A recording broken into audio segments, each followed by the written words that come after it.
Welcome to The Hustle with your host, myself, Ben Anderson. We're here today with Sabrina Bryan, an American singer, songwriter, and author. On the television show The Cheetah Girls, as well as Dancing with the Stars' 5th season, and she was called back for the All-Star season.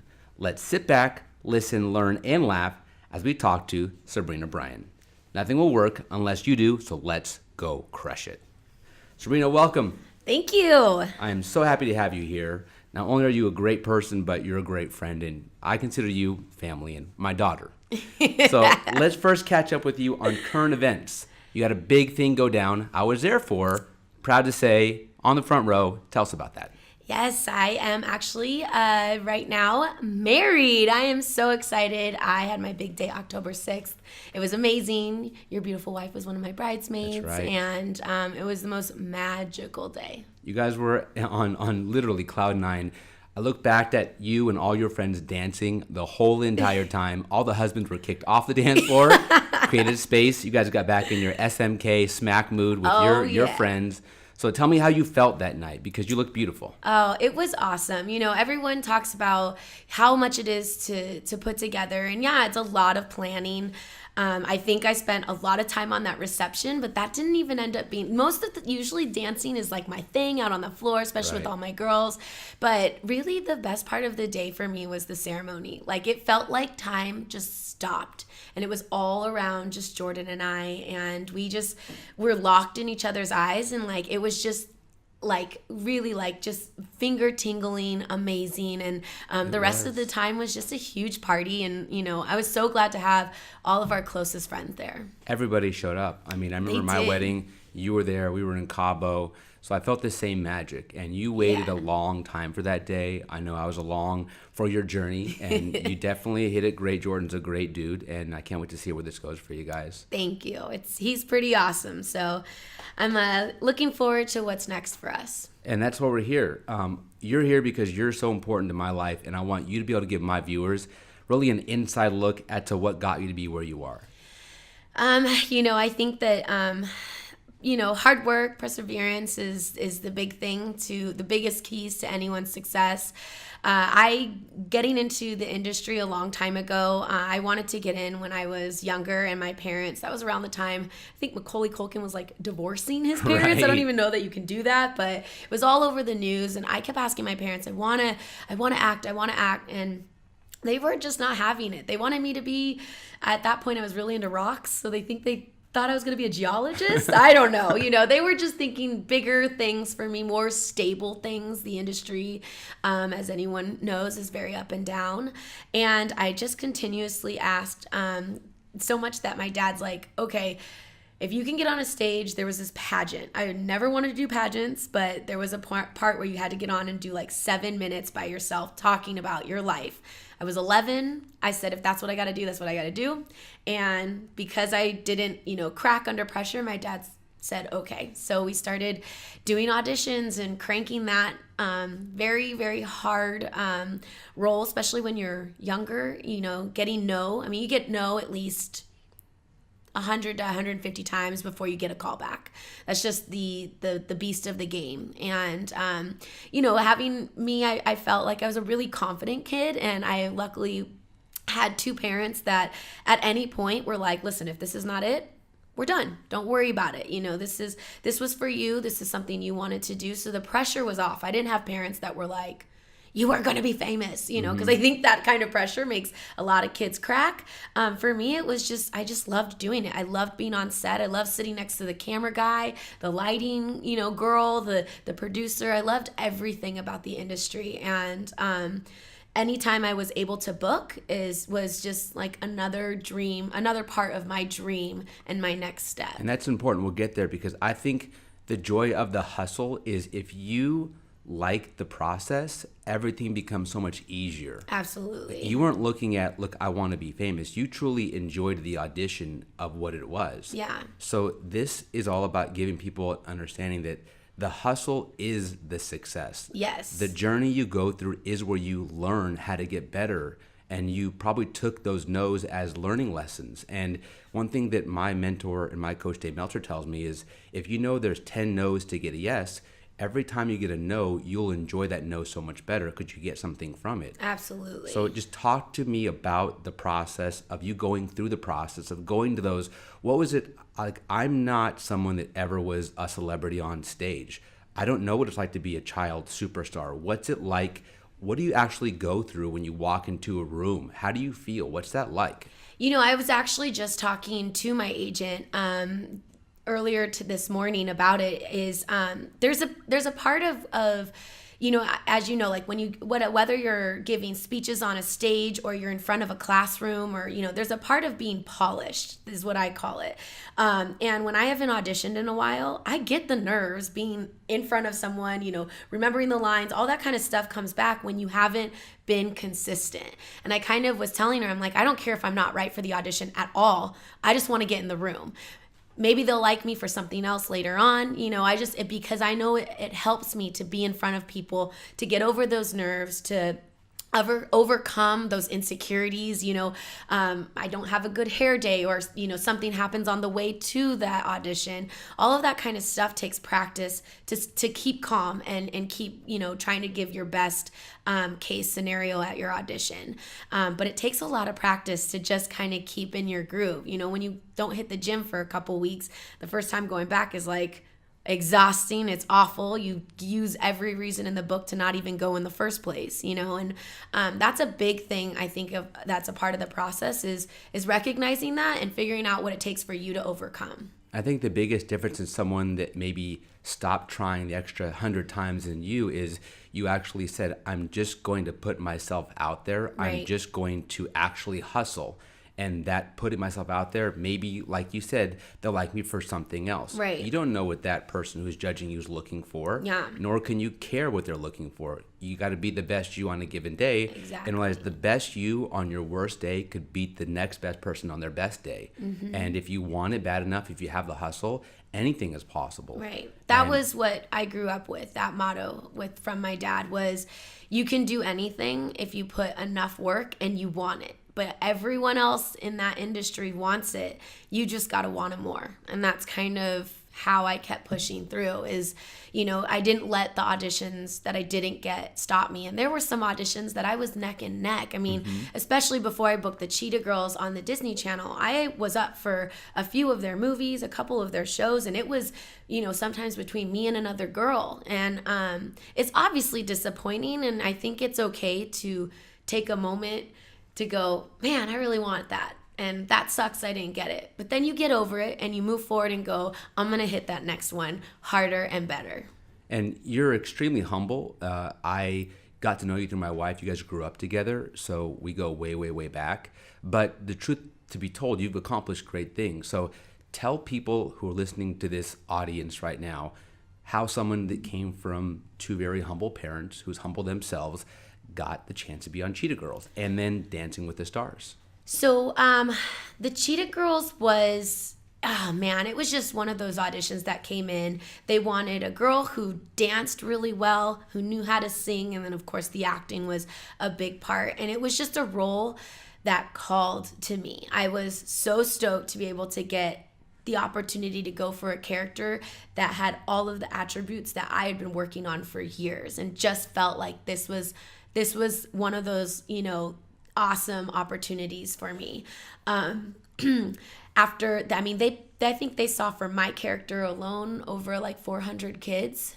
They didn't even know what ethnicity they were going to go for. So I went into a room. Usually, like, you walk into a room and it's like redhead, green eyes, and it's like, got it, or Hispanic, that's very like categorized because they already know what look they want. They had no idea. So it was some Asians. There were other girls that were blonde. There were, all different ethnicities that were in this room. And you could just tell they had no idea. So they were just looking for someone to bring the talent that they wanted. Someone that had the hustle. Yeah. And, after that, I went on probably 4 or 5 callbacks, back and forth. The excitement of getting a callback and then wanting to see, and then the wait for what's going to be the next option, whether they go with you or not. It was, kind of a stressful thing. It was actually in between my senior year and freshman year in college. Of that whole summer was back and forth.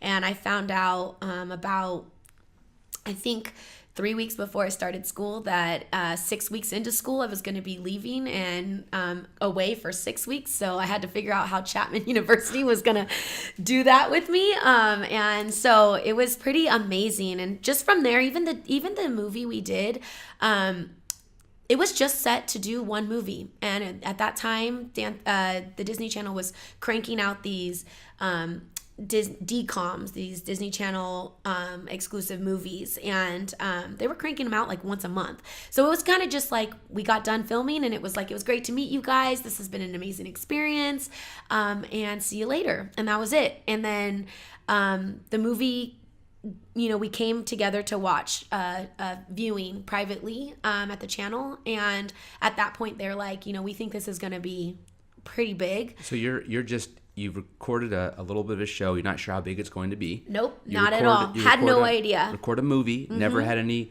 prior. You had, I think, some previous experience, but I think that was your first. Yeah, real... I had done Bold and the Beautiful. I had done several pilots. I had been in a few music videos, things like that. But and reoccurring roles on shows, but nothing where I was really starring like that. I was this was the biggest thing I had done at the point, and I was just happy for that. I was excited. They tell me we're gonna go to premiere. I get to go to New York. I'm like, oh my God, I'm living the dream. This is amazing. So here's a question for you, because how do you coming from a town like Yorba Linda, where it's very apple pie, and a lot of people just go and I love that you think that way of Yorba Linda. Well, I'm from Oakland, so we got I know. We're different. I know. So coming from Yorba Linda, I call it apple pie town, and now you're going to LA, and you have a lot of these friends you've grown up with, and the unique thing about your friendships with your friends is your friends from diapers are your friends today. So I love that. Yeah. So how do you then tell your friends who, first of all, were you the most talented dancer on your high school team?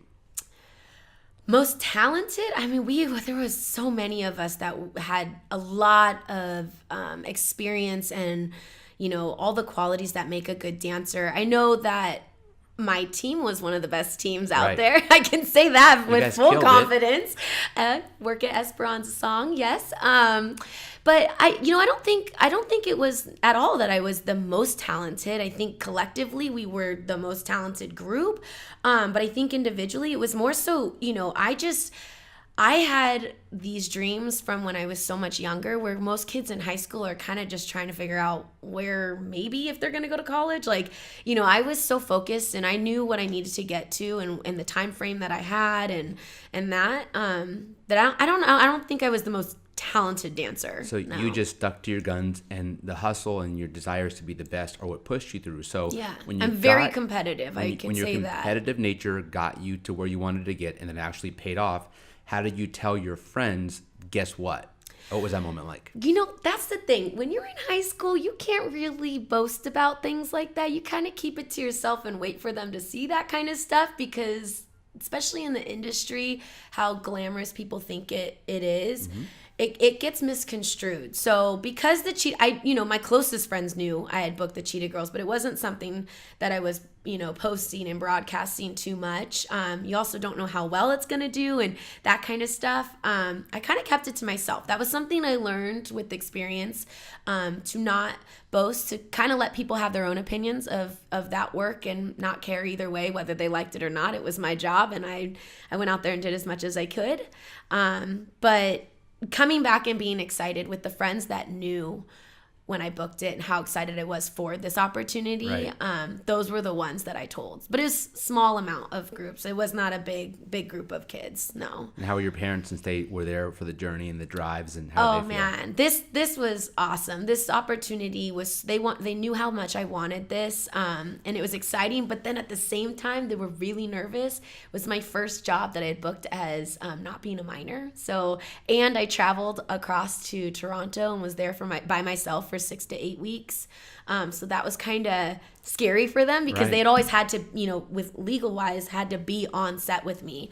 So if anything ever kind of shady happened, or, they just kept their eyes out. They were always letting me have the freedom to live my dream, but at the same time, kind of, out, how those parents do that, like outside, barricade the outside, making sure I'm not putting myself in any kind of, circumstance that would be negative.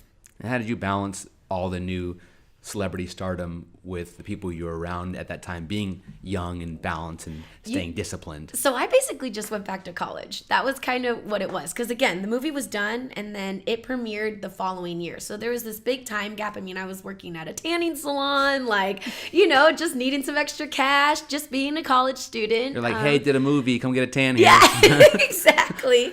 So I was just I went back to normal life, went back to auditioning for new things and more pilots and stuff like that. And then when the movie actually premiered, it broke all kinds of records. And it broke records with it being premiering on the night that like a huge part of the East Coast had that big blackout back in 2003. It was a big blackout. So like even one of our biggest demos, New York, wasn't even able to tune in that night. And it just went, it was about such a good message. It's a multicultural music group. The first cast on Disney that all four of us are all culturally made. Yes. And so that was huge. And then again, it was their first musical. They had never had, at that time, this was before High School Musical, they had never had a movie come out where there was like a soundtrack. They weren't even going to put a soundtrack out because the songs were kind of half songs. And the producer, Deborah Martin Chase, was like, listen, this music is good, so let's put it out there. And they did no marketing and the albums flew off. The next thing I know after the premiere is my producer, Deborah, called me and said, you're a platinum selling artist. And I'm like, what? Like, whoa, my God. And then from there, it was like, hey, we're thinking about doing a Christmas album. Would you guys like to do that for me? Sure. I'd love to. Why not? Cool. We did that in July. Then about August, they heard all the tracks and were like, we're going to send you guys on a Christmas tour. Would you guys want to do that? Absolutely. Let's do it. Went on tour for a couple weeks. And then while we were on tour, they're like, we're thinking about doing a second movie, but this time it's going to be in Barcelona, Spain. How do you feel about that? I'm like, I'll leave tomorrow. Like, let's go, It was like all these things, all this hard work just started gaining that momentum. And instead of settling down, it's like you just keep driving. I think that's the only thing I wish I learned earlier. And I think it's just a little bit more of an immaturity thing. That was the early 20s for me, is I wish I would have taken a couple more moments to stop and like enjoy, like really document it, really like live in the moment. We were just hustling so much and everything was just rolling into the next, that I think in the future that's something, when I went back on the All-Star season of Dancing with the Stars, I went into that season so differently than I did the first one. And I think that comes with maturity, you know what I mean, when you grow and stuff. But at the same time, I was so stoked to just be working. I loved that I worked every single day, whether it was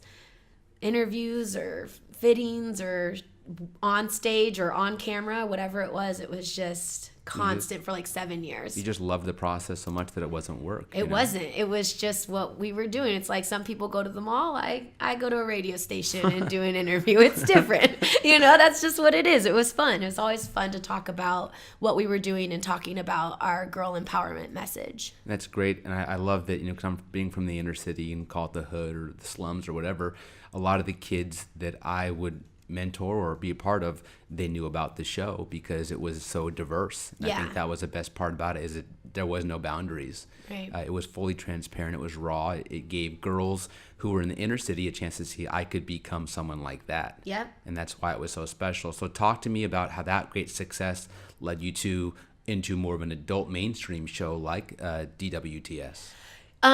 Dancing with the Stars actually came about with a funny story. My mom is like obsessed with that show. Like at the time, if you walked in on a Monday or Tuesday night to their house, my dad and her were like glued to the TV. They had their own little notebooks of like their comments and scores that they gave each couple. Very intense. I had no idea what the show was, but I just knew it was the show my parents were like crazy about. And Mother's Day was coming up, and I called my agent and I said, hey, is there any way I could get some tickets to go to the live taping of Dancing with the Stars? I know the finale's coming up. My mom's been nonstop talking about it. I'd love to give my mom tickets for Mother's Day. And she goes, you're not going to believe this, but I just got off the the phone with Dina Katz, and they're interested in you coming to check out the show to see if you'd be interested in going in the interview process. Wow. I'm like, well, okay. And I went, and I will never forget, that was when Juliana and Apollo Antonono and Kim Johnson and Joey Fatone were at it for the trophy. It was an awesome night of an awesome show that night. And I was like, oh yeah, this is right up my alley. Let's do this. I'm so excited. So I ended up booking it. And right then was right before our third movie. And we were actually in studio recording our first album that was outside of a movie. So it was our first album, not a soundtrack, as TCG. And I was really busy, but and had no idea. I know they talk about it on interviews, how much time and commitment and how hard that process is on the show, but it's all day, every day. I mean, you're waking up and you're going and doing morning shows, then you go to rehearsal, then you go to fittings, you go back to rehearsal, and then you're going out and doing press, because that's what it's for. You know, it's to get you on a platform to talk about what you're doing. And for me, it was the Cheetah Girls album that was coming out, and it was like just work 24/7, but same thing. It's so much fun. You just don't care. You get up, you've got nasty blisters all over your feet, right, and you're so sore, and God, you don't want to go, but then you get up and you're like, it's going to be the best day ever. And that's just what it was. Same thing, same hustle. Same hustle, same process. And in that show, you met a lot of great friends, yes. One of which hosted your wedding. Yep. Is that right? Mr. Wayne Newton. Oh my gosh. He is the most amazing man. I have never been around a family that obviously so much success. His wife is an incredible, very successful lawyer. And that's, I think, if I want to, hopefully saying the right thing, is how they met. But so sweet. These people could have anything in the world, but all they want to do is give. And when they gave Jordan and I the opportunity to get married at their own house, was just unbelievable. I couldn't even believe it. And we went on tour, and that's when I really I went on tour with Dancing with the Stars after season 5, and that's when I really got to know them, because we were on tour together. And Wayne, he had ordered Sandra Bullock's bus to travel the country with on the tour, and she had this like prime, just amazing bus. So he orders this bus to come out on tour with us, and she had a thing that extends, and that's where her bed was. Well, you saw him. He's huge. He's a tall man. He couldn't fit in that bed comfortably. So Kat, it's like, we're in the tour probably about 5 or 6 days, and Kat comes up to me, his wife, and is like, I'm so sorry to do this, but would you by any chance mind switching buses with us? Wayne he can't sleep at night. He thought he'd be okay, and there's just no way for us to get another bus out here. Do you mind? I mean, we can go through it if it's too big of a trouble. And I'm like, I am one person, and I've got my best friend Stephanie on the bus with me. Yeah, Mrs. Newton, we can switch buses. We'll make it fine. work. And I mean, as long as I can fit in the bus bunk, which I think I'll be fine. You'll be fine. My 5-foot stature Yeah. would be fine. And from then on, we just clicked, and it was just this awesome vibe. And yeah, he was amazing, and he was so great, and their house was beautiful, and it turned out amazing. So. The best part about it, when you pay forward into someone's relationship, it always comes back to you, Yeah. And we talked about all the highlights and things you've done that are so amazing. I want to talk about for a minute behind the scenes and things maybe that only you had to go through.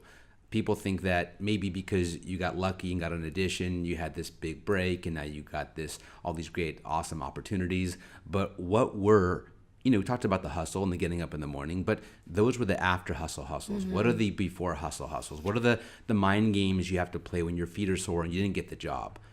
Talk to people who maybe haven't had that break yet, who are thinking about, maybe I should just go back and get a 9-to-5, but they love what they do enough to stick in there. What would you talk about your experiences, your hustle, and how you can help them? Yeah, I mean, for me, again, going back with like my humble background, my parents are real estate agents. So there were times where they were sacrificing still so much for me, knowing that, my dad taking off work, my mom getting a second job so that I could stay in dance class, Yes. My dad taking off work even during that time to drive up to LA. We live in Orange County. That could easily be a 5-hour chunk of your day when he could be taking clients to houses and stuff like that. So my parents just made a huge sacrifice for me during that time. Not only just dance class. I mean, I was driving out, around Thousand Oaks, right where the awful, fires were. That's where my voice teacher was, Let me ask you one question before you keep going, not to interrupt you, but It's okay. So think about like the eyes of a child, 7, 8, 10 years old, and think about that. Yeah, your parents didn't put pressure on you like you have to do this, but part of your hustle probably came from the sacrifices that you saw your parents made. Right. So, if you're a parent and you're listening, the hard work you do might not pay off for you, but believe you're sowing seeds for someone that could be in your own household. Absolutely. Yeah. So, I mean, it wasn't, when it came to money, that was not a conversation my parents ever had with me. I don't think with me or my sister. They never wanted us to know, if they were struggling or anything like that, to put any pressure on us. But seeing what my mom was doing, right. You still are so observant as a kid. And that just made me appreciate a lot of the times. I'm sure they could tell you many stories where I didn't seem so appreciative. I was a normal child. But for the most part, it was like, I felt when I booked jobs, like my parents didn't ever ask for like that, thank you. They never asked for that highlight. But for me personally, it was like, we booked this, like, we were a team. Like it was always my dream, but it became part of their dream for me, and we booked it together. You know what I mean? Which and is cool that you even reached out to Dancing with the Stars because your mom loved the show. Yeah. So it's weird that kind of like intrinsically you knew, I want to make her even prouder by being on the show that she loves the most. Yeah. Oh gosh, I can't see the clip when I got eliminated of her face. Holy gosh. Oh my God, it's like tears just go to my eye because she just she loved that. Like, I mean, she would come back to my trailer talking about those judges and their comments and just and she's just, her and my dad, biggest cheerleaders, just always keeping my head up, keeping me focused, keeping me thinking about not how sad it was that I didn't get it, but why I thought, and was it something that I couldn't prevent? Like, am I just, I'm not Asian, so if they wanted an Asian, that's just not something you can do. But was it, do you think you prepared for your lines enough? Like, that kind of stuff. Like, did you do what you needed to do to book it? And so, and they knew when I was in gear, how bad I would want things. And so seeing that clip of Kathy just bawling her eyes out is just the worst for me. I mean, I held it together, and same thing. She's my mom. You can hold it together the second you get in your mom's arms. It's like, right. So of course that happened. But I think, that is a part of having that support, wanting to give back. I mean, I know with your family, how much, your guys' Thanksgiving trip is a lot about, obviously the people you're helping, but it's your mom's passion that you grew up with. Yes. And that's part of how you give back. So I think that when you are built in with that drive and you're taught that drive from your parents, like that drive ends up wanting to be for them after the math when you start hitting your success. So moral of the story is, you're not always hustling for yourself. You could be hustling for your kids and your kids as a kid. So It's not just about what you get out of it. Maybe you don't have the ability to go be an entrepreneur because you have obligations, but the way you lay that brick road down for your kids, it will pay dividends somewhere down the road. Absolutely. So I love that about you. So the hustle you got is really what you saw, and how you thanked your parents was how hard you worked. Yeah, I mean, there was points where my mom, I mean, she didn't care what job it was, she just wanted to make money because she knew how much I loved to dance, and she knew that, in her heart, she felt that was going to take me, whether, that's the thing about dance and sports is you learn so much more than just the actual creative or skill. You learn, huge life lessons by having another mentor in your life, whether it is, my dad coached me, but still, for soccer, he coached me, but still just having that authority. And, I think that's what I put on with my girls that I work with now as dancers is, at some point your mom's not going to be able to call. So she's not going to call me. My girls call me if they're sick and, and I'm really open to them. I'm not trying to be crazy and, dance mom type lady. I don't even know what her name is. Oh, whatever. That's not important, but I'm not trying to be that.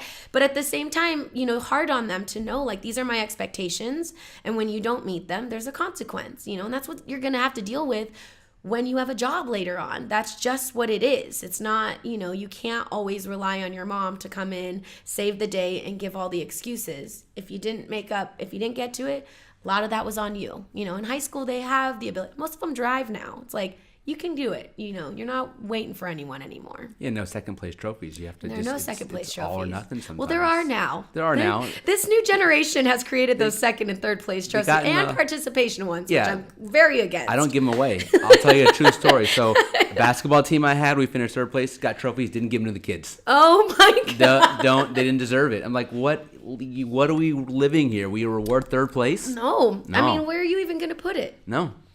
In the shower? Like, I don't know where you put a third place trophy. Not that my girls haven't gotten that, and not that their hard work didn't, there's times where the competition is high. Last season for my song girls, we got third in both jazz and pom, and we've used that since the day after the competition to fuel us for our first competition, which is this next Saturday. We have talked about those third place trophies. We have used them to fuel us with the fire, to hit the ground running, and to lay it on the floor. That is how you can use a third place trophy, not an actual trophy. I don't even know where that trophy went. That's right, but those losses are lessons. They are. Those 400 times you didn't get the job, that 401 was the time where you cashed in. Yep, exactly. So I'm so proud of you. So I want to kind of tell the audience here about what you are doing now. You kind of talked about giving back to other people and coaching other girls. Maybe you see something in some girls that you saw in yourself. So where does that give back come from, and what are you doing to give back right now? My big passion right now, and has been, I actually coached, I've been coaching for I don't want to say the amount of years and age myself, but I've been coaching since about 2 years out of high school. So I was doing the Cheetah Girls all through, starting coaching. It was coming in and out. I had an amazing assistant coach, Stephanie, that really jumped in when I couldn't be there, like when I was on Dancing with the Stars, that really kept the team together, and I would come in and re-choreograph and rework. And it's a huge passion of mine. I think that age of high school girls is such an awesome age, but yet it's such a difficult age, that the closest person to them usually is their mom, and it's an age where they're pulling away from their mom. They're becoming more of a woman, a young lady, and it's nice to have an opportunity to be a mentor during that time, not just for the kids, too, for the moms, to let the moms know, like, listen, this is normal. This, and this is how you can't, these are the options of how to deal with these kinds of things. Because it's not necessarily that they're acting out in bad behavioral things. It's more just not wanting to be best friends anymore and wanting that space to live a little. But it is also nice to have high school kids give them a goal. So many kids nowadays are so stuck on their phones and computers, and that ends up traveling into an area where they start getting themselves in trouble because they are curious about so much stuff. But you put a goal in front of kids, that changes the game. And I love that I get these girls that I set that expectation high. I do. I'd say, this is how many hours, this is it. Thanksgiving, nope, you're not going to be able to go out on a nice snow bunny trip. You're not going out on something for Christmas. These are the expectations to be on my team. And I'm lucky to have great groups of parents that support me and support our program.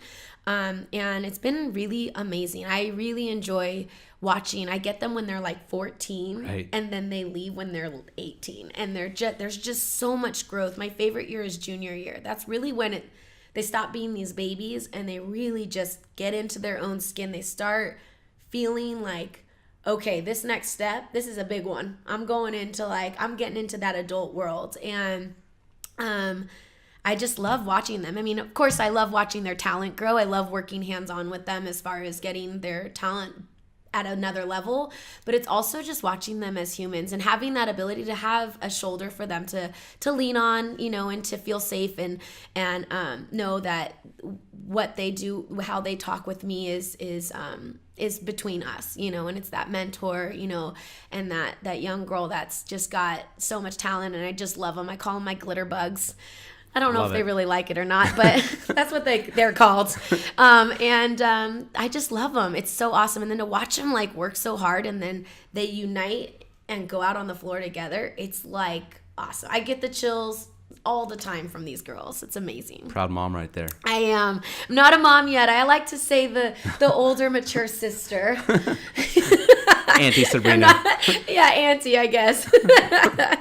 That's fun. And I can't wait to see you with your own kids one day, because you got all the makeup of someone that's just going to be, all the things you've learned. Your parents will pass those down to you and you to your kids. Yeah. And so it's all about the hustle and passing it along wherever you can. And I'm scared I'm going to be crazy. I feel like I'm just like, dude, I got so much love to give. I just don't know if they're going to like it. I feel like they're going to just, or if I had a kid that was like, just like no personality or would hate to be on stage. Oh my God. I don't know what I will do. Like if I get a daughter who doesn't like to dance, it's just going to like, I don't know. Have like, another what do you one. do? I guess you have another one? So you have the one you want.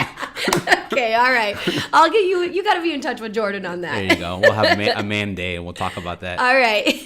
So tell the people who've been following you for your entire career. I know you personally. We spent lots of time together. But what do you do when you're just having a Sabrina day? Oh man, I love to cook, so that's a big thing that I like to do. I like to create decor and stuff around the house. So those kind of home, living type stuff is definitely up my alley. I love massage days, but really I love, Jordan, my husband, is he is such a go-getter. Like he is just so driven right now, and he's working his way up in his own world and his own career right now, that him and I really, like a day-to-day, we really don't see each other till about 9:30, and then we're both so exhausted we basically just go to bed and then wake up and do the next day again. That I love on the weekends for us to kind of, whether even if it's just errands, just being together for a whole day and just hanging out, and we love to go try new restaurants and stuff like that, and having the time with him is always so important to me and my favorite. And that's great, and I think that comes from seeing your dad and mom be best friends and work on things together. So thank you so much for joining The Hustle. It's been an honor, and I can't wait to watch your journey. I know there's big things coming down the horizon. Tell us what's big and next for you in your career. You can follow everything for me at Sabrina.Bryan on the Instagram. I can't believe I just said that. On Instagram. And right now I'm doing a lot of, I'm really enjoying having the ability to get products and kind of just be an influencer in fashion and home decor and lifestyle brands. That's really up my alley. But I'm also gearing into doing a lot of stuff for the next stage of my life. This newlywed stage is a stage I'm really excited about. So I've got some things geared within this next year. 2019 should be pretty big. So I'm really excited. You can find all of those things, everything happening on Instagram, Sabrina.Bryan. We love you. We're going to watch your hustle. Thanks for being on the family. Thank you. It's been great having Sabrina Bryan on. To hear more of our episodes, subscribe below. And to follow us, check us out on Instagram at benanderson.365. Let's go crush it.